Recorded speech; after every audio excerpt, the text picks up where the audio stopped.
మొత్తానికి ఫైనల్గా car తోలాను. After మీ విద్యాభ్యాసం తర్వాత ఏంటి సార్ ఏం చేశారు? జాబ్స్ చేశారా ఏదన్నా? నేను జాబ్ చేయలేదండి. నాకు యాక్చువల్గా ఏంటంటే నాకు సుశక్తితోనే ఎదగాలన్న కోరిక, బలమైన సంకల్పం, మనము ఈ ప్రజాస్వామిక వ్యవస్థలో మనం రాణించాలనే ఒక ఆలోచన. ఉమ్, నేను చిన్నప్పటి నుంచే ట్యూషన్లు చెప్పాను. ఓకే. నేను డిగ్రీ నుంచే ట్యూషన్లు చెప్పాను. ఉమ్, తర్వాత పీజీకి వచ్చిన తర్వాత కూడా పోయి ఉస్మానియాలో ఉంటూ కూడా నేను సిటీ బస్సులో ఎక్కి ట్యూషన్లు చెప్పేది. ఉమ్, అప్పుడు కూడా యూనివర్సిటీ వెనక కూడా ఒక కాలనీ ఉంటే అక్కడ కూడా ఒక సైకిల్ తీసుకొని పల్ల పొద్దున్నే పోయి వచ్చేది. అక్కడ కూడా ట్యూషన్ చెప్పాను. ఓకే. సో నేను పీజీ సెకండ్ ఇయర్లో ఉండగానే కాంపిటేటివ్ కోచింగ్ ఇచ్చాను. నేను మ్యాథ్ అప్పుడు ఎంఎస్సీ మ్యాథమెటిక్స్కి చాలా డిమాండ్ ఉండేది.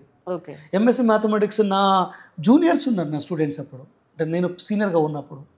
అట్లా నేను పీజీ కంప్లీట్ కాగానే వెంటనే నేను శాంతినికేతన డిగ్రీ అండ్ పీజీ కళాశాలలో లెక్చరర్గా అప్పుడు ఇంటర్వ్యూలో సెలెక్ట్ అయ్యాను.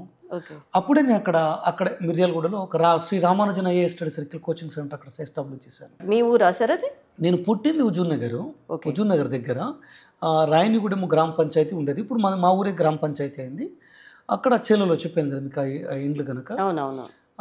తర్వాత ఈ మిర్యాలగూడ అనేది అప్పుడు మాకు నియోజకవర్గంగా ఉండేది. ఆ తర్వాత మళ్ళీ నియోజకవర్గం హుజూర్ నగర్ అయింది. కానీ ఇప్పుడు నేను మిర్యాలగూడ నాకు మదర్ ప్లేస్ లాంటిది. ఎందుకంటే మిర్యాలగూడ నాకు చాలా లైఫ్ ఇచ్చింది. నేను అక్కడ పీజీ కళాశాలలో పనిచేశాను, డిగ్రీ పనిచేశాను. అక్కడ చేస్తూనే కోచింగ్ సెంటర్ ఎస్టాబ్లిష్ చేశాను. నన్ను చాలా ఆదరించింది మిర్యాలగూడ కన్నతల్లి లాంటిది. ఎందుకంటే మిర్యాలగూడలో కొన్ని వేల మంది విద్యార్థులకు నేను కోచింగ్ ఇచ్చాను. ఒక మిర్యాలగూడలోనే ఈ ప్రతి 3 కుటుంబాల్లో 2 కుటుంబాలు నా వల్ల ఏదో ఒక ట్రైనింగ్ పొందిన కుటుంబాలు ఉంటాయి. అక్కడ చాలా మంచి ఏరియా అది. మంచి మానవత్వం ఉన్నటువంటి ఒక ప్రజలు ఉండే ఏరియా అది.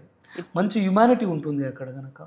అక్కడ మిర్యాలగూడకి గురించి ఒక మాట చెప్తామా, రోడ్డు మీద ఏదైనా జరిగింది అనుకోండి, నాకెందుకని పోరుసులు జనాలు వెళ్ళిపోరు. ఖచ్చితంగా అక్కడికి వస్తారు, దాన్ని మాట్లాడతారు, వాళ్ళకి అండగా నిలబడతారు, తప్పు చేస్తే నిలదీస్తారు. అది బాగుంటుంది. ఈగోస్ కూడా పెద్దగా ఉండవు. బెంచ్ కార్లు వచ్చి కూడా రోడ్డు మీద టిఫిన్ చేస్తారు. అంటే చాలా న్యాచురల్గా ఉంటుంది ఆ ఏరియా కనుక.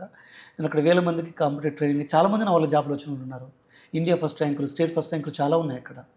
అలా ఇప్పుడు కూడా ఉందా సార్ ఆ ఇన్స్టిట్యూట్? అంటే లేదు. తర్వాత నేను అక్కడి నుంచి కోదాడ ఒక బ్రాంచ్ పెట్టాను, సూర్యాపేట, నల్గొండ బ్రాంచెస్ పెట్టాను. కొంతకాలం నల్గొండలో ఉండి మిర్యాలగూడ నడిపాను. తర్వాత నేను హైదరాబాదు, దిల్సుఖ్ నగర్,